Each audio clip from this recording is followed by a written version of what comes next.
Today we're going to discuss planning for the New Zealand North Azure region. So who am I? My name is Luke Murray, my pronouns are he and him, and I'm a senior consultant in Hamilton, New Zealand. I'm also a Microsoft MVP in the Microsoft Azure category. So comment in the description of this video below on how you architect for multi-region setups. What resources are you potentially looking to migrate into New Zealand North? And what are you looking forward to? Feel free to reach out to me on social media. So what is New Zealand North? So in May 2020, Microsoft announced their plans to establish a data center region in New Zealand, which is a major milestone towards delivering enterprise-grade cloud services in the country. New Zealand Data Center region will be the latest addition to Microsoft's global data center footprint, which totals more than any other cloud provider in the world at over 80 regions announced, with Microsoft Azure available in over 140 countries in the world, which will soon include New Zealand. Sustainability commitments for the New Zealand North Data Center are 100% carbon zero from day one, and 100% air-cooled. With the development of this new data center region, Microsoft aims to fuel growth that will accelerate digital transformation opportunities throughout New Zealand for the years to come. So what is exactly Microsoft building with the New Zealand North Data Center? So Microsoft are going with an availability zone approach, which includes 3 distinct data centers, in addition to their edge sites that they have at the moment. So Azure availability zones are typically built in triangle designs physically across a geographic area, and they have low latency requirements with less than 2 millisecond connectivity between each of the availability zones. So remember, there's 3 separate distinct data centers, each in availability zone, and 3 of them will make up the New Zealand North region. So low latency connectivity between them is under 2 milliseconds. We're estimating 1.5 milliseconds between the zones for New Zealand, given their locations. And each of these separate data centers or availability zones have multiple levels of power, rack, and network redundancy. So Microsoft's global rollout isn't just about the data centers themselves. They're focused heavily on networking. So within a region, Microsoft don't directly connect every data center to every data center. Instead, they use massive parallel hyperscaled interconnects called regional network gateways, RNGs. This ensures that, for example, a connection issue in one data center doesn't cause connection error issue for the wider region.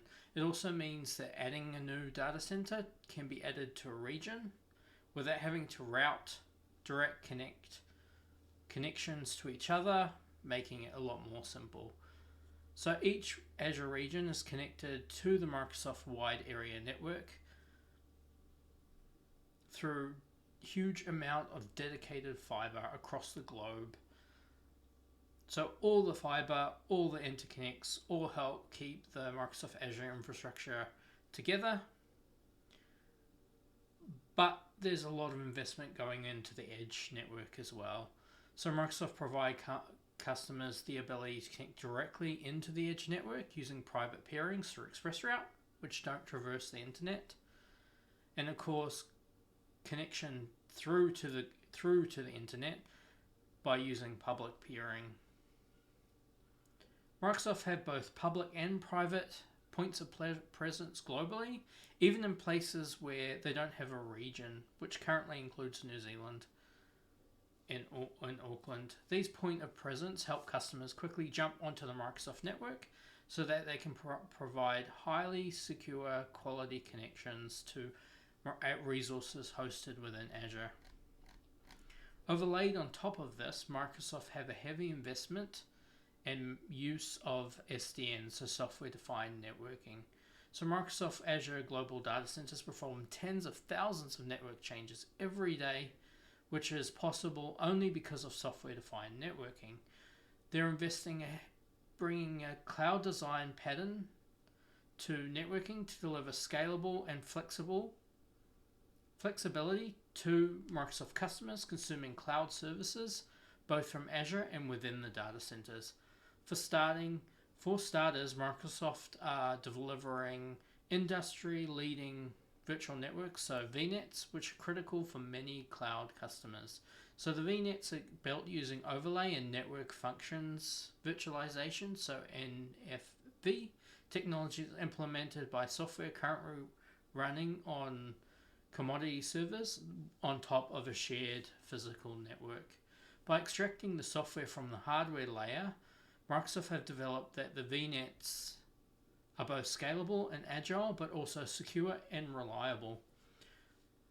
Through segmentation of subnets and security groups, Microsoft are allowed to give traffic flow with user-defined routes and express route for private enterprise-grade connectivity, which is able to mimic the feel of a physical network within those VNets. So the location. So when choosing a data center or region location, Microsoft has a few challenges that they work through.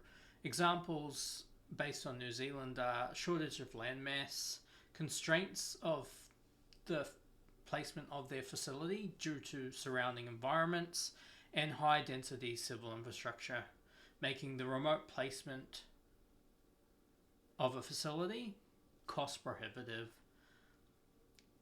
As availability zones can't share power, network and cooling, they need to be in a defined geographic area. So Microsoft had a team spend several months investigating possible locations for the New Zealand region. They looked at different factors such as seismic risk.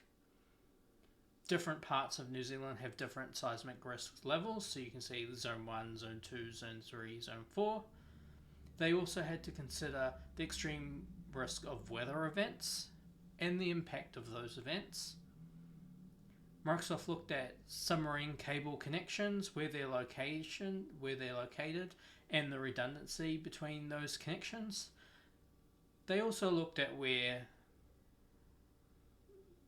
they had the necessary amount of energy to supply to the data centers available, and the proximity of each location of their data center in the region to their customers, because latency is a big consideration, plus many more. So Microsoft, going through all that design selection and risk, selected Auckland to be the New Zealand North region location. So what services will be available from day one?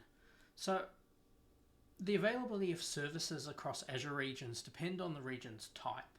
So there's two types of regions in Azure. So there's recommended and alternative. So recommended, these are the regions that provide the broadest range of service capabilities and currently support availability zones. They're also designated in the Azure portal as recommended. So the New Zealand North region will be a recommended region. So the other than recommended, there's alternate. So the alternate regions are there mainly to extend Azure's footprint within a data residency boundary. And the alternative regions help to optimize latency and provide a second region for disaster recovery needs, but they don't currently support availability zones. But Microsoft do continue to run regular assessments of alternative regions to determine if they should become recommended regions and what that investment looks like. So if we look at recommended regions, such as the New Zealand North region, we can see that within those regions, services are branched out as foundational, mainstream, or strategic. So foundational means that they're available in the recommended and alternative regions when a region becomes generally available, or within 90 days of a new foundational service becoming generally available. So something new has been released like Azure Elastic it becomes GA, and within 90 days that foundational service is delivered. So mainstream. So they're available in all recommended regions, but not alternative regions within 90 days of the general availability of the region. The demand is driven in alternative regions, but it may not always be deployed in those, depending on where the demand is. And strategic is targeted service offerings that are often industry focused or backed by customized hardware, such as Azure AI services, which requires a lot of GPU GPU and computing power. So if we look at the resources available for New Zealand region from day one, we're looking at the foundational services. Examples are Azure Backup, Azure Application Gateway, and Express through our Azure Storage account, and then mainstream, which is within 90 days of GA, we'll have access to Azure Data Factory, Azure Firewall, Cognitive Search, Azure Container Registry, and strategic services such as Azure AI, Databricks, Digital Twins, Azure VMware solution may not be available to us at all unless we advise Microsoft that we want those services, and then they can determine, okay, we've got X amount of customers, they're after this service, let's spend the investment to make that happen. So what can you do to prepare for New Zealand North? So the opportunity to bring a new region online or go into Azure for the first time is an opportunity to look at your key governance and your Azure architecture. So being able to build a landing zone to support the addition of a new region can be key. You need to look at key technical areas such as your networking, how that currently connects to Azure, what the redundancy of that looks like, and how you would add a second region to that. For example, if you're hosted in Australia East, how you would add that, how you would branch that off to New Zealand North. You need to look at your identity. Things like, do you run Azure Active Directory domain services or Active Directory and domain services? Other identity components that you may want to shift over to a new region. Things like recovery and high availability. So disaster recovery, reliability of your solutions. Are they better off in New Zealand? Are they not? What happens if one region goes down? How do you fail over to New Zealand? What does that look like? And a lot of these things are business and service dependent. Because the New Zealand North region isn't currently available, you could start looking at how this would look like by doing a proof of concept in an existing region using infrastructure as code so that you're ready when New Zealand North is online and you know what that looks like. An example will be you might be running in Australia East at the moment. So what would happen if you add Australia Southeast as a second region? What would that look like? How would that behave? You know, do you have global DNS services? Do you have Azure Firewall? Do you have Azure WAN or hub and spoke network design? How would you add a second region to that? Whether it's New Zealand North, Australia Southeast, West Europe, just consider how you would do that. And even though New Zealand North is currently not generally available and accessible, doesn't mean that you can't start preparing or doing proof of concepts by adding a second region wherever that is. Use it as an opportunity to improve your design and your standards. And also consider what's your end state. You might be able to just use availability zones better before instead of deploying into an additional Azure region. So be very clear on what the outcomes are. In most scenarios, you might think, oh, we've invested the time in deploying in Australia East. We don't have any latency concerns. We don't have any data residency concerns. We're going to just leave our resources in Australia East and maybe build new resources in New Zealand North where relevant. It depends answer. So multi-region networking. Consider your express route design. Consider your virtual WAN hubs. Consider your firewalls.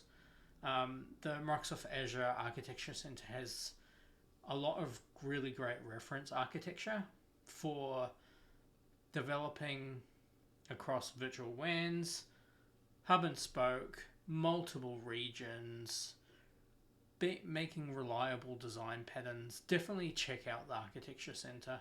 And the massive scale virtual WAN architecture diagram that I have here is a good example of how you could be adding a second region and including connectivity from on-premises. So let's look at some considerations when designing for availability zones and regions. So you have your application. Let's consider what it would look like to have a simple workload. For the purpose of this discussion, I'll just keep it very high level. But let's just assume that we have an application that connects to a storage of some kind. The application might be hosted in many different ways. It could be serverless, it might be running on Kubernetes, it also might be running on a virtual machine directly. And the storage also might look different. It might be a database like MongoDB. It could be relational, or it could just be a set of binary files hosted in an Azure storage account. One option when looking to deploy this application is to use it without references to an availability zone. So this is what's called a locally redundant deployment. So when you create a resource, you can specify a region, but you can just ignore the availability zones entirely. So in the Azure portal, there'll be a reference to, and like, please select an availability zone 1, 2, 3. If you don't select anything, that's called that will be a locally redundant deployment. So Azure will just put it anywhere it can within that region. So any one of those availability zones within the region. It makes no guarantee about where those resources are placed. So an example is you might find that your application may be hosted in a completely different availability zone than your storage. Microsoft Azure hosts a lot of resiliency within this deployment anyway. An example is LRS Storage stores 3 independent copies of your data and provides an SLA with 11 nines of durability. So those 3 copies of the data are stored within a single region, a single data center, a single availability zone. This is the most cheapest and simplest design, but the challenge here is that if you have an outage, you're subject to potentially having some or all of your workload impacted. For example, a flood to the facility or a fire.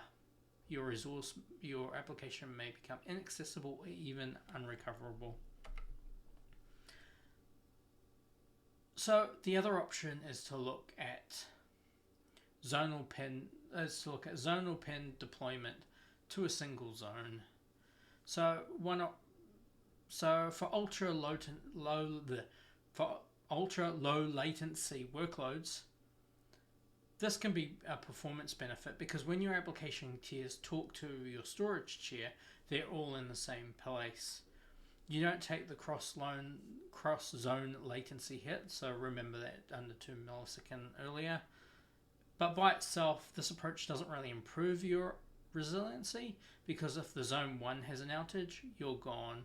But you're able to pin and choose. So in the Azure portal, instead of not selecting availability zone, you would select availability zone 1 for all your services. So your application and your storage.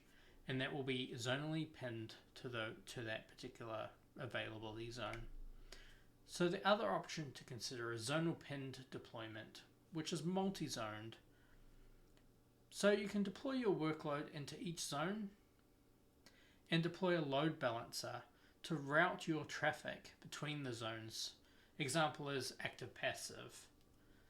You can also set up replication between the zones, such as cluster or replicas.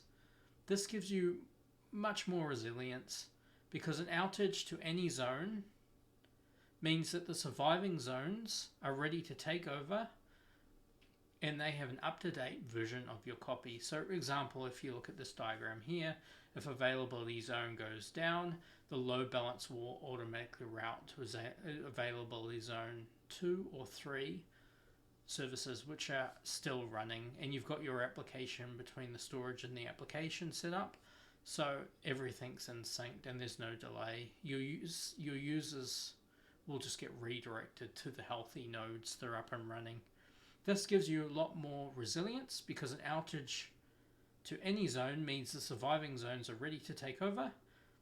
They have an up-to-date copy, but you do have to deploy and manage all these resources. So from an operational perspective, it will cost more. You also need to configure and manage the storage replication. So the files between the storage accounts, you need to make sure that that's replicating. You also need to handle how you distribute the traffic between the zones. So the load balancer, how is that set up? How is it handled? Is it priority? Is it weighted? You need to handle how you distribute the traffic. And you're responsible for the failover if there's an outage. And if you're using an active-passive approach, you're paying for resources that you may not use. An example in this diagram is you've got available resources running in availability zone 1 and 2, but you may have resources sitting in availability zone 3 that are not directly tied to the back end of the load balancer, but they're there ready in case they're required. So you may not want traffic going to them unless they're required, but you're still paying for those resources anyway. But in Azure, there's another approach, which is called zone redundancy. So this is a zone redundant deployment. So the principle is very similar to what we just saw earlier. The difference is Microsoft manages this all for you. So Microsoft will manage the data replication, Microsoft will distribute the traffic, and if there's a zone outage, Microsoft will send data to the surviving zones automatically. So from an operational perspective, this is much simpler to manage, and for many services, Microsoft are using an active model, so you're able to use all the resources that you're paying for.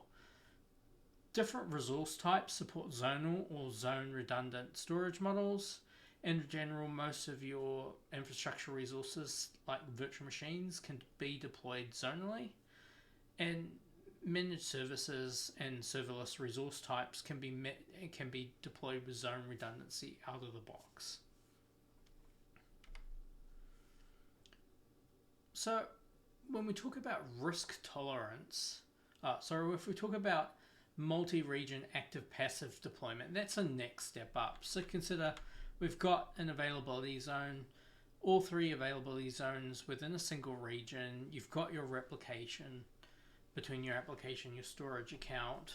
They're zone redundant, so if one zone goes down, doesn't matter, the application will still continue running. When the zone comes back up, the zone that has just come back up will get all the changes from the other zone. So another option to consider is multi-region active-passive deployment. So there are customers who also want to mitigate the risk of all of the availability zones going down at once in a single region. You can consider this with a multi-region architecture. So there are many ways to configure a multi-region solution. This is an active-passive approach. So if your application traffic lands in region 1, it's processed in region 1. And any data changes are then replicated to region 2 at a later time. If there's a complete failure in region 1, the application traffic then gets redirected to region 2. And because of the asynchronous data replication, Region 2 has a copy of the data that it can use to serve the requests. But there's a chance there may be data loss in this approach because there were some changes to Region 1 that didn't have time, potentially, to replicate to Region 2 when it went offline.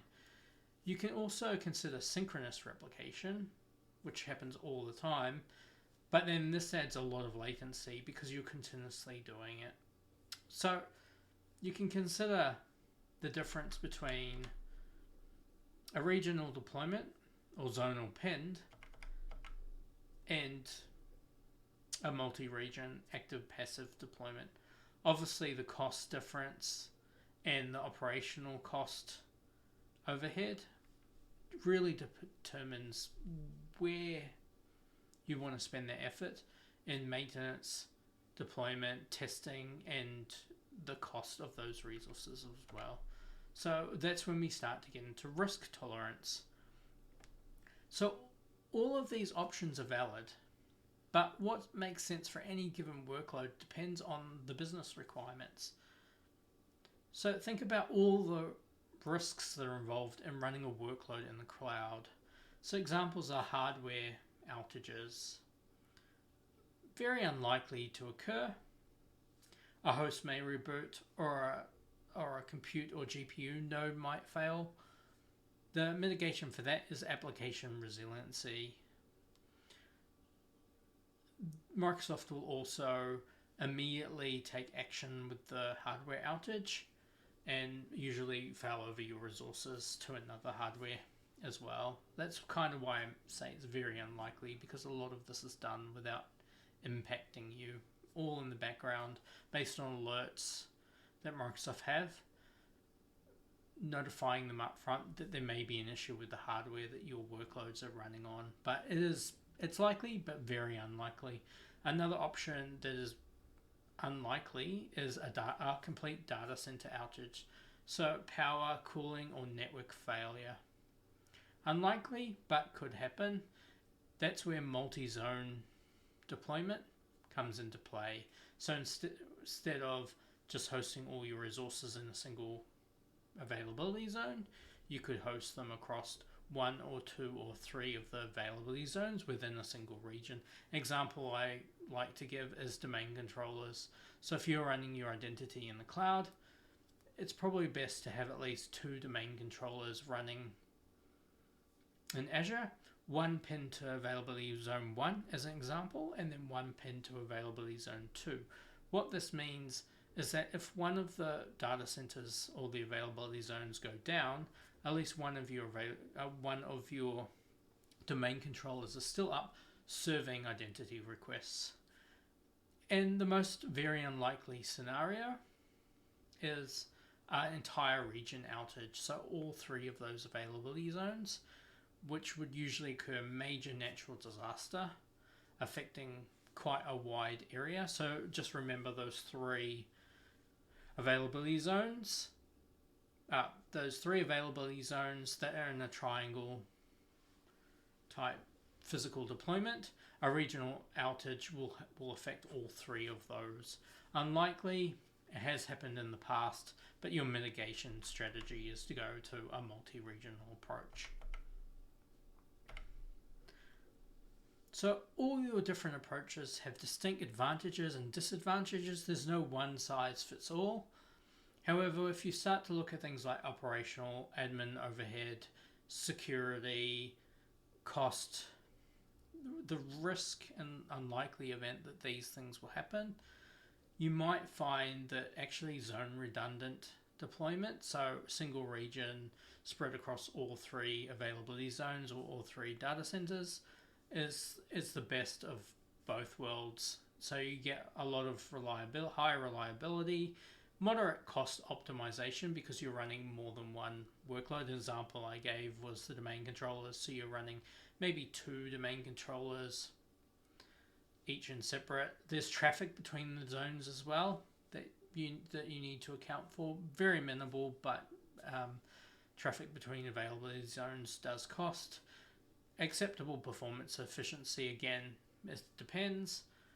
pretty easy operational considerations because it's just like managing any other workload that you have. It's just that the resources are in different availability zones and a strong data residency because it's all still in one region. But this just depends. It comes down to your business requirements. It comes down to your risk appetite, the amount of budget you have, the complexity of your infrastructure, how critical is the service that you're running on.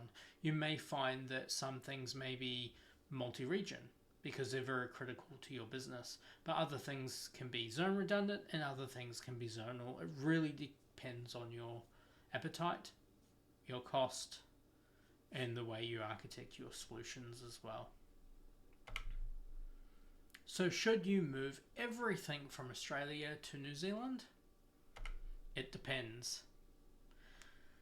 And it depends on a lot of things. So make sure you really understand what your current Azure estate is. What do you really want to move and why?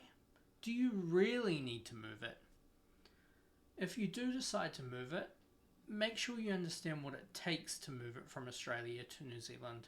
You could use things like Azure Resource Mover, Azure Site Recovery. If you've got infrastructure as code using Terraform or Azure Bicep, what's the implementation? What's the approach you're going to take to migrate and stand up the second region, migrate those? It could be reasonably easy depending on how you've got it set up, but it could be hard. You may have active services that people are connecting to. Is there anything that you're going to be dependent on having access to New Zealand North in the future? And how long will it take to get it done? Another consideration is who's going to do it. Do you have enough partner or internal resource to do the move? Just be crystal clear on what success looks like for you and the business outcomes that it will deliver by moving from Australia to New Zealand North. I'm definitely not saying don't do it. I know a lot of customers that will keep staying in staying in Australia East, but bring New Zealand North on, and then new services could be migrated or stood up in New Zealand North. But we don't know the time frame of New Zealand North at the moment.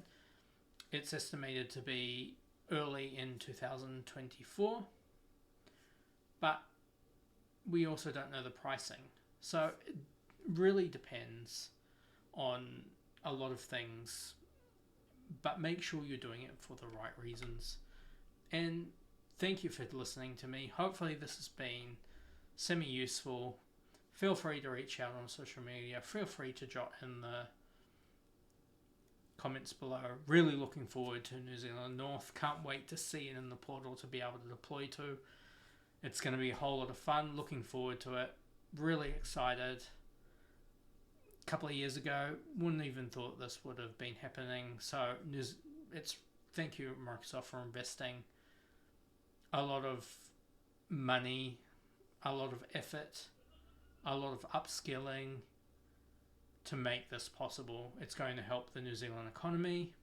It's going to help getting skilled IT people. It's going to help businesses all around having services delivered natively out of this country without having to worry about data residency, without having to worry about a link between New Zealand and Australia. It's just going to solve a whole lot of problems, emotive or otherwise. Looking forward to it.